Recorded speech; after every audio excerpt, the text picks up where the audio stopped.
Olá, eu sou a doutora Nayade, eu sou médica obstetra do Hospital Municipal de Araucária e eu estou aqui para conversar com vocês hoje sobre as modificações que ocorrem na mulher durante a gravidez e também sobre as vias de parto. Então, as alterações fisiológicas que acontecem durante o período gestacional são aquelas alterações que acontecem no corpo da mulher, mas que elas não são nenhuma doença.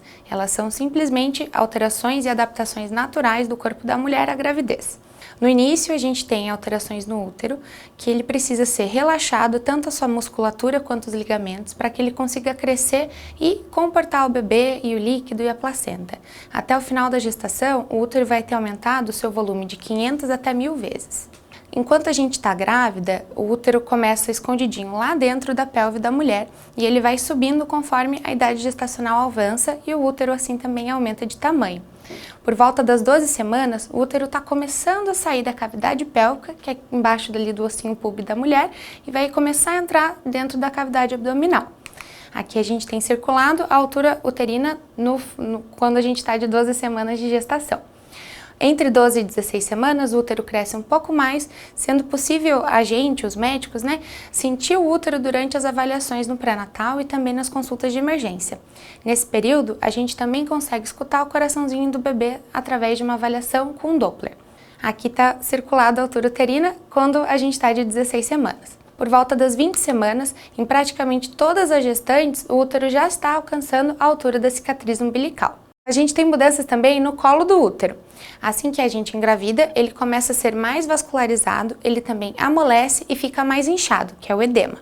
Ele também tem um aumento das suas glândulas cervicais, e esse aumento das glândulas vai fazer com que a gente produza o tampão mucoso e aumente as secreções da vagina.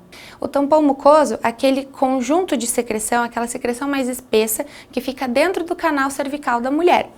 Aqui a gente tem circulado e ele serve para obstruir o canal cervical, impedindo que as bactérias e micro-organismos que vivem dentro da vagina da mulher entrem lá para dentro do útero. Também temos alterações na vagina e no períneo da mulher. A gente tem um aumento da sua vascularização, separação das fibras do colágeno, que nada mais é do que tornar a vagina mais elástica para a passagem do bebê, um aumento da secreção vaginal e acidificação da vagina. Tudo isso serve para a proteção do bebê. Também temos alterações na pele e no abdômen da mulher. A gente percebe a formação de estria em grande parte das mulheres por conta da distensão do abdômen. Isso acontece também nas mamas, às vezes nos quadris. A gente também tem o aumento da pigmentação do corpo da mulher. Isso vai fazer com que a gente forme aquela linha escurecida no centro do abdômen. Podem surgir manchas, que a gente chama de melasma na grávida, são mais presentes no rosto e no colo. E também o aumento da pigmentação tanto da vulva quanto da areola da mãe. A gente também percebe manifestações digestórias, essas as grávidas sentem desde lá do comecinho da gestação até lá no final. A gente tem um aumento da salivação, tem presença de náusea, enjoo, vômito, constipação intestinal, um aumento dos gases. Também é comum a gente ter azia e refluxo tanto no começo da gestação quanto lá no final, porque quando o útero está grandão, ele vai comprimir o seu estômago e com isso a gente vai ter uma sensação de estômago cheio e o ácido vai ficar ali fazendo um pouco de digestão e é mais comum a gente ter a azia. A gente também tem o ganho de peso que todas as grávidas vão perceber durante a gestação. Esse ganho de peso não é só do bebê e nem só de gordura. A gente tem um aumento das mamas, que também vai refletir no seu peso, um aumento no seu sangue, o peso do bebê, do útero, da sua placenta, o líquido amniótico, o inchaço que a mulher vai ter e também, claro, a gordura. A gente tem manifestações também cardiocirculatórias e hematológicas na gestação. Então, a gente tem um aumento do coração da mãe, também um aumento da frequência cardíaca da mãe. A gente percebe um aumento do volume de sangue, até de 1,5 litro até o final da gestação. Esse sangue, como ele vai aumentar de uma forma bem repentina, ele vai estar um pouco mais diluído, que a gente fala. E isso vai fazer com que as grávidas tenham aquela anemia, que é presente em praticamente todas as gestantes. A gente tem todas essas alterações para a gente poder tolerar a perda sanguínea que temos depois do parto normal ou da cesárea. Depois de um parto normal, é comum que a mulher perca por volta de meio litro de sangue e depois da cesárea pode ser até 1 litro. Temos também um aumento dos fatores de coagulação no sangue. Isso vai tornar a gestante uma paciente mais propícia a fazer trombose. Por isso é sempre importante que você não fique nunca na mesma posição por muito tempo, nem sentada nem deitada. Também vamos perceber uma queda da pressão lá no início da gestação, que vai se normalizando até o final da gestação. Isso é responsável por aquelas tonturas, a sensação de mal-estar. E também é muito comum que as grávidas percebam varizes, né, um aumento dessas varizes. Isso ocorre porque, como o útero está grandão, ele vai dificultar o retorno venoso, que é a volta do sangue lá da perna para cima do corpo, né, lá para o coração. Isso vai ajudar você a fazer as varizes. Para tentar melhorar os sintomas das varizes, procure sempre colocar as pernas para cima no final do dia e usar meia elástica. Nós vamos ter também alterações pulmonares, que elas vão acontecer porque o diafragma da mulher ele fica mais elevado na gestação e a caixa torácica também aumenta um pouquinho. Isso faz com que a nossa frequência respiratória aumente e a gente tenha uma sensação de falta de ar, de dispneia. Essa sensação ela é mais frequente lá no final da gestação. E, por último, mas não menos importante, a gente tem as alterações musculoesqueléticas. Essas alterações são muito importantes porque grande parte das gestantes vão sentir dores durante a gestação, principalmente na coluna, e é por conta do que eu vou explicar agora. Então, durante a gestação, a gente tem esse relaxamento dos músculos e dos ligamentos que eu já comentei, que acontece lá no útero, ele acontece com todos os seus outros músculos. Isso vai tornar as articulações mais móveis, vai fazer um deslocamento do centro da gravidade conforme o teu útero vai crescendo, né? A gente pende lá para frente como se fosse cair. E para evitar que a gente caia, a nossa curvatura da coluna lombar aumenta. Então, a gente tem a lordose. E isso vai fazer uma tensão nos seus músculos que ficam do lado ali da coluna vertebral. Isso é grande responsável por tensão e dor. A gente também tem a diástase abdominal, que é por conta do relaxamento que nós temos do músculo, o músculo reto abdominal, ele fica separado um do outro. Isso acontece de maneira natural e fisiológica para que o nosso útero consiga crescer e caber dentro da barriga. A gente também vai perceber um inchaço nas articulações, que vai favorecer também o entorse, então muito cuidado, principalmente no final da gestação.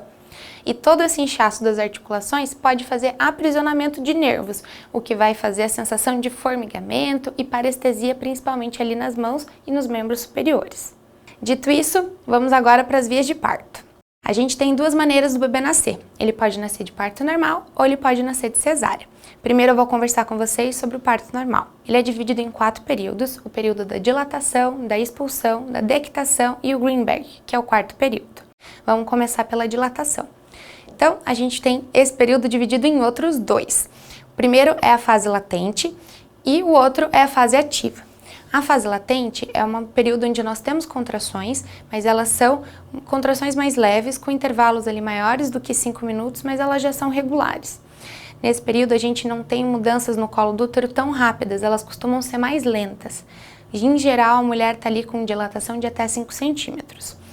Esse período dura em média de 20 horas em pacientes que nunca tiveram parto antes e até 14 horas em pacientes que já tiveram mais de um parto antes. Mas lembrando, ele pode durar muito menos e às vezes muito mais. A gente tem então a fase ativa do trabalho de parto, ali da fase de dilatação, que é uma fase onde as contrações estão bem intensas, elas têm intervalos menores do que 5 minutos, costumam durar mais de 50 segundos e elas são bem ritmadas. Com isso, geralmente a mulher tem uma dilatação maior do que 6 centímetros. Nessa fase, a gente tem mudanças significativas do colo, elas acontecem de maneira mais rápida. Nessa fase, é a fase ideal para a mulher ser internada por conta do trabalho de parto. Aqui nessa foto, a gente observa o colo do útero em 2 imagens visto pelo exame especular, que é aquele aparelhinho que a gente coloca dentro da vagina da mulher para conseguir olhar o colo do útero. Na primeira imagem, a gente vê o colo do útero fechado.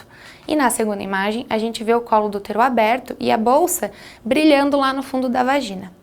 Nessa hora, quando a gente está na fase de dilatação do trabalho de parto, a gente recomenda que as mulheres façam uso das analgesias não farmacológicas. O bom desses métodos é que eles podem ser utilizados tanto em casa quanto no hospital. Eles incluem desde movimentação da mulher, procurar posições mais confortáveis, se manter ativa, chuveiro, bola. Tudo isso é super recomendado e vai ajudar a mulher não a não sentir dor nenhuma, mas que a dor seja mais leve e mais tolerável. Lá no Hospital Municipal de Araucária, a gente tem disponível para a gestante tanto a bola quanto o chuveiro. Então, usem e abuse desses métodos para te ajudar a aguentar essa fase tão difícil que é a fase da dilatação do trabalho de parto. Então, depois de passado ali o tempo da dilatação, a gente chega no período da expulsão, que é o segundo período do trabalho de parto. Ele começa quando a mulher está com dilatação total, que é aqueles 10 centímetros que a gente tanto está esperando. Ele também é dividido em duas fases, a fase passiva e a fase ativa. Na fase passiva, a mulher está com a dilatação total, mas o bebê ele ainda está um pouco alto dentro da pelve da mulher. Isso faz com que ela não tenha aquela sensação, aquela vontade inexplicável e incontrolável de fazer força, que se chama puxo. Já na fase ativa, a gente tem o puxo, porque o bebê está mais baixo, ele está pressionando o canalzinho do cocô, que é o reto, e ele está pressionando também a vagina. Por isso que a mulher, além de sentir a sensação de puxo, sente ardência e pressão nesses locais. Em geral, nessa fase, a gente já consegue ver a cabecinha do bebê. E as contrações que a gente tem são contrações de período expulsivo. Isso significa que elas têm um intervalo menor entre uma e outra. Depois de nascido o bebê, a placenta ainda está lá dentro, né? Nasce o bebê, a gente clampeia o cordão, mas a placenta não sai na mesma hora. A placenta tem um período exclusivo para o nascimento dela, que é a fase de deictação placentária, que é o terceiro período. Nesse momento, a mulher vai sentir cólicas mais leves, não tem necessidade de fazer força para a expulsão da placenta, mas ele vai marcar o fim do trabalho de parto. Assim que a placenta nascer, acaba o trabalho de parto. Mas ainda não acaba a nossa observação. O quarto período ele é resguardado para a gente observar a mulher e ver se ela tem um sangramento uterino em grande quantidade, né, anormal, que a gente precise fazer alguma medicação, que é aquela fase que a gente chama de hemorragia pós-parto, ou se a mulher tem alguma laceração ali no canal vaginal que precisa ser suturada, que é quando a gente dá os pontinhos. Esse período dura 1 hora, que é 1 hora pós-parto. Aqui a gente consegue ver duas fotos da placenta de ângulos diferentes. A foto da esquerda, ela mostra a face da placenta que fica conectada no útero. Essa é a parte que insere no útero da mulher. Já a foto do lado direito, ela vai mostrar a parte que fica diretamente em contato com o bebê e também o cordão umbilical lá no centro da foto. Agora, sobre cesariana. A gente tem indicações de cesariana que a gente fala que são indicações absolutas, que quando esses casos acontecem, a gente tem que levar para cesárea, não dá para esperar ou não dá para fazer o parto normal. Elas são 10 indicações. A primeira que eu vou conversar com vocês é o prolapso de cordão. O prolapso de cordão é quando o cordão vai sair pela vagina da mulher antes do bebê. Esse é um caso de necessidade de cesariana de emergência. A gente também tem uma indicação que é quando a apresentação do bebê está córmica, que é quando ele está deitadinho dentro da barriga. Herpes genital ativa também é indicação de cesárea. Isso é, quando a mulher tem herpes, mas essas lesões estão no momento do trabalho de parto ou quando rompe a bolsa. Outra indicação é a ruptura de vasa prévia ou inserção velamentosa do cordão, que são condições relacionadas diretamente ali com o cordão e com a placenta. Também é uma indicação a frequência cardíaca do bebê não tranquilizadora. Isso acontece quando, por algum motivo, ou durante o trabalho de parto ou fora do trabalho de parto, a gente escuta o coraçãozinho do bebê e a gente identifica que ele está batendo muito rápido ou muito devagar por um tempo considerável. Temos também a incisão uterina corporal prévia. Isso significa que a mulher tem um corte no útero, mas ele não aconteceu no local normal da cesariana, ele é no fundinho do útero. Seja uma incisão uterina ali por conta de uma cesárea ou de uma retirada de mioma ou qualquer outra cirurgia que precisou ser feito esse corte, isso é sempre uma indicação de cesárea. Também temos a parada da progressão do trabalho de parto. Isso é identificado no trabalho de parto quando, por algum motivo, para-se de evoluir a dilatação e a descida do bebê. Também tem a indicação do descolamento de placenta, que é quando a placenta descola do útero da mãe antes do nascimento do bebê. Outra indicação é a desproporção cefalopélvica. Também é necessário passar pelo trabalho de parto para saber se a gente tem essa desproporção ou não. Isso acontece quando durante um bom período de tempo, quando a mãe já tem uma dilatação bem avançada, o bebê para de descer e insinuar no canal vaginal. Então essa é uma indicação de cesárea. E também a placenta prévia ou total, que é quando a placenta fica entre a cabecinha e o bumbum do bebê e o colo do útero por onde ele tem que sair. A gente tem também algumas indicações relativas de cesárea. Aquelas que a gente usa no Hospital Municipal de Araucária são essas daqui. A primeira é a apresentação pélvica, que é quando o bebê está sentadinho. Outra é alguns tipos de gêmeos, não todos. Outra é hiperatividade, que é quando a mulher tem mais de 2 cesáreas seguidas uma da outra. E a última é colo do útero desfavorável à indução, que é quando a mulher já apresenta alguma cicatriz prévia no útero e por esse motivo a gente não pode usar para indução do trabalho de parto o comprimido. Nesses casos que a gente não pode colocar o comprimido porque o colo do útero está desfavorável à indução, aí é uma indicação de cesárea. Como a cesariana ela é uma cirurgia, a gente tem vários riscos relacionados a ela. Temos o risco de infecção, o risco de sangrar demais, que é a hemorragia, o risco da atonia uterina, que é a dificuldade do útero contrair depois do nascimento do bebê.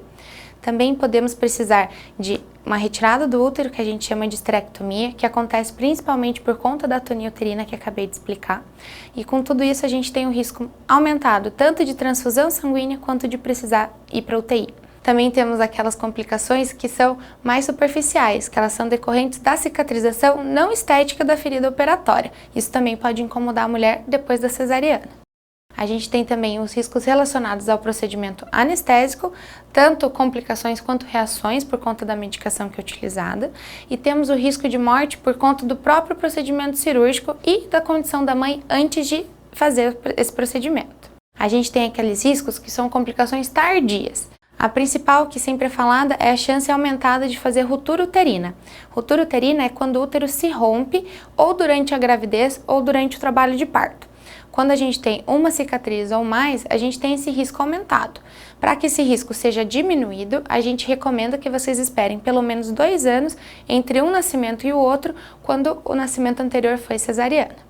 Temos o risco também de placenta prévia e acretismo placentário numa próxima gestação. Isso acontece porque a área que a gente corta no útero forma uma área de sensibilidade, de fragilidade numa próxima gestação. E a placenta fica com uma chance aumentada de ela fazer essa inserção nesse local que tem o corte. Isso pode fazer com que ela entre demais para a parede do útero, que é o que a gente chama de acretismo placentário, ou que ela fique muito baixa, que seria a placenta prévia. Também temos a chance de fazer dor pélvica crônica. Em geral, essas dores são decorrentes do processo de aderência, que é como se fosse uma cicatrização errada da mulher depois de fazer qualquer cirurgia abdominal. Então aqui a gente tem uma foto da cesárea no momento que o bebê está sendo retirado ali da barriga da mamãe. E eu desejo a todas um bom parto, um bom nascimento, seja de parto normal ou de cesárea, e me coloco à disposição de vocês nos meus plantões lá no hospital.